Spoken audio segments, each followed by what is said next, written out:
My name is Karen Riley Nienhuis. I grew up on a farm in Mears, a fruit farm.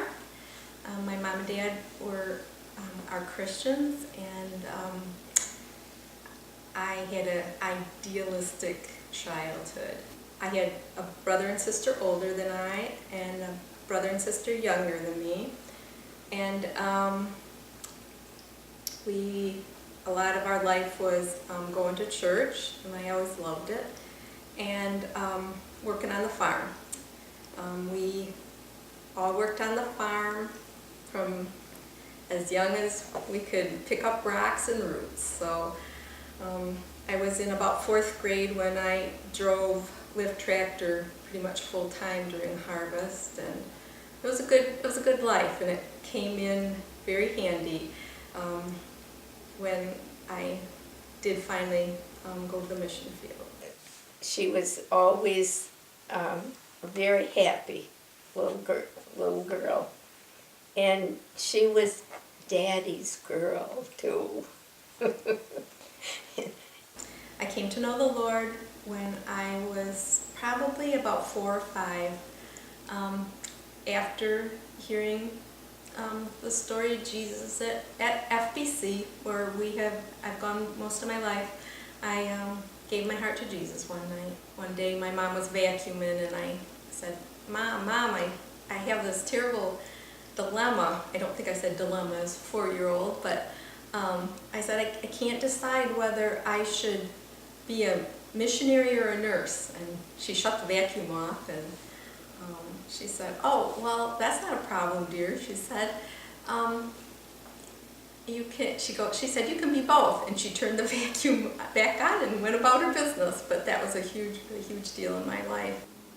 If I'm remembering correctly, she went forward in the church one night to give her life to the Lord for missions. How did you feel when she did that? Just very pleased, grateful to the Lord that He had put it into her heart to have this desire. Okay, so what's your name? Dave Nienhuis, Where did you grow up? Hart, Michigan. How many brothers and sisters did you have? 2 brothers, 1 older, 1 younger. What are your parents' names? John and Dorothy. Good. And how did you come to know Jesus as your Savior? I started going to the First Baptist Church of Hart, and Pastor Hart was pastor. He talked about accepting Christ as your Savior. I saw the aviation program as a missionary. I think that's something I would like to do if I'd be a missionary as a pilot. Good. Oh, Dave was born on a Sunday, very good, and great fun to have another boy. I really thought it would be another boy, and here was this little precious little David.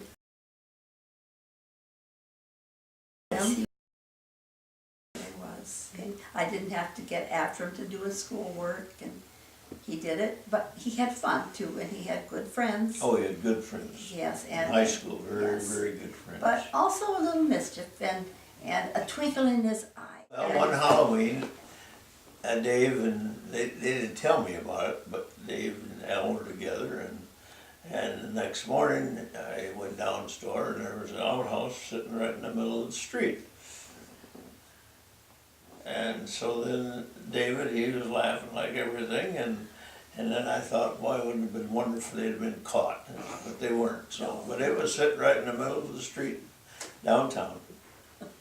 Yes. And I don't know where they got it or how they hauled it away. They didn't share any of those details with us. No, they didn't. Just the pride in having done it.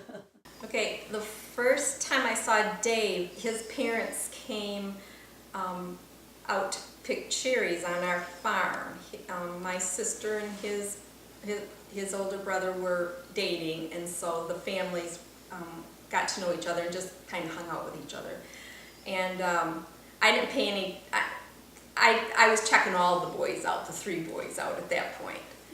And he was 2 years older, so I was just a punk to him. And so that was the first time I saw him. But the first time I remember that I noticed him, I was babysitting down the street from his house, and I saw him get out of his truck after work and go into his house for supper, and my heart was fluttering. But so it's kind of crushed kind of thing. But I never in a million years thought that I would date him. So.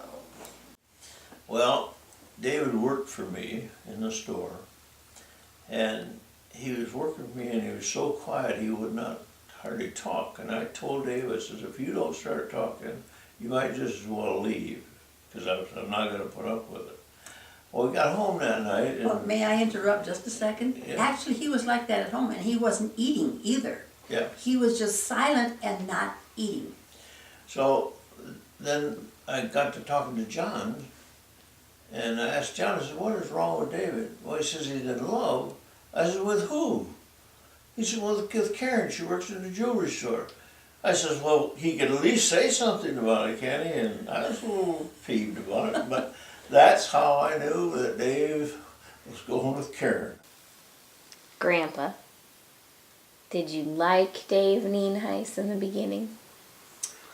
Well, he wasn't good enough for my daughter, of course. But I couldn't see anything that was wrong. But she was really too young to have a boyfriend and go out alone. But you know how dads are. They don't think there's anybody quite good enough. During junior high and high school, Dave worked for his dad at the Napa store in Hart and Shelby, and he loved it, and he was good at it. And he was very mechanical. He had given his life to the Lord, but was looking for what that would be specifically. And Terry Bowers, missionary to South America, missionary pilot to South America with ABWE, came and spoke at our church. And Dave heard him speak, and it was like a light went on about missionary aviation.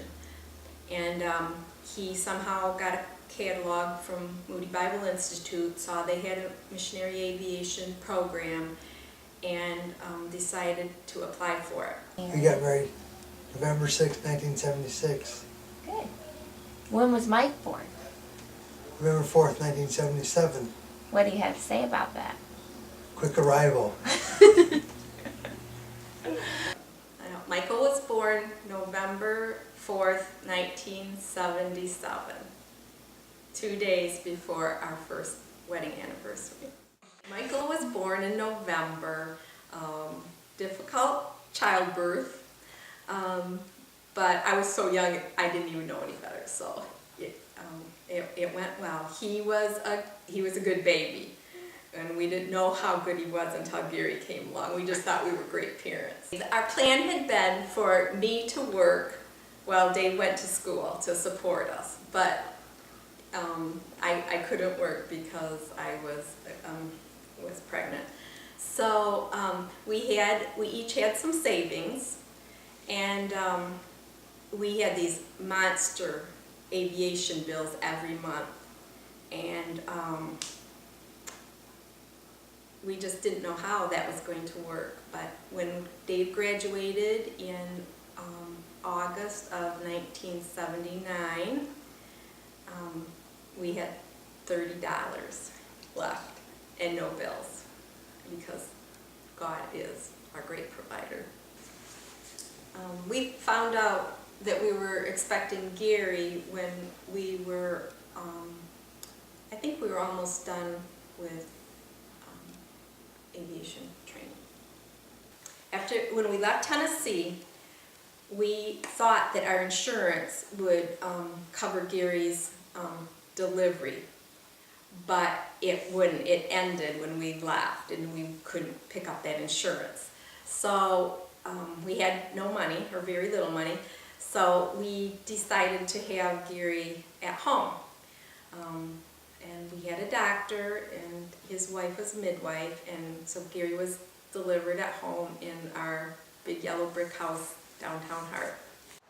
The role of a missionary pilot on the field with MAF is different than many mission organizations. Lots of mission organizations will use a pilot basically to fly himself to a place and then share the gospel and do things like that.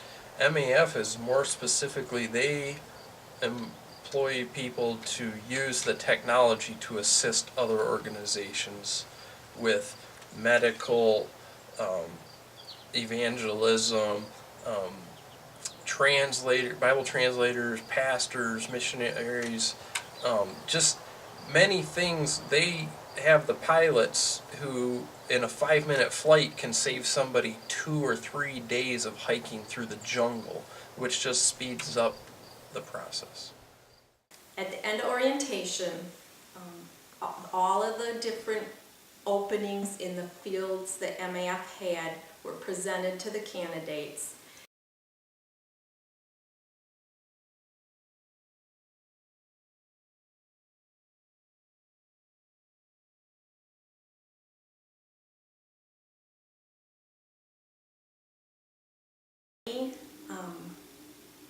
Any draw to any particular field at that point. But the night that it was too late, we both looked at each other and said, I wish that we had picked Indonesia.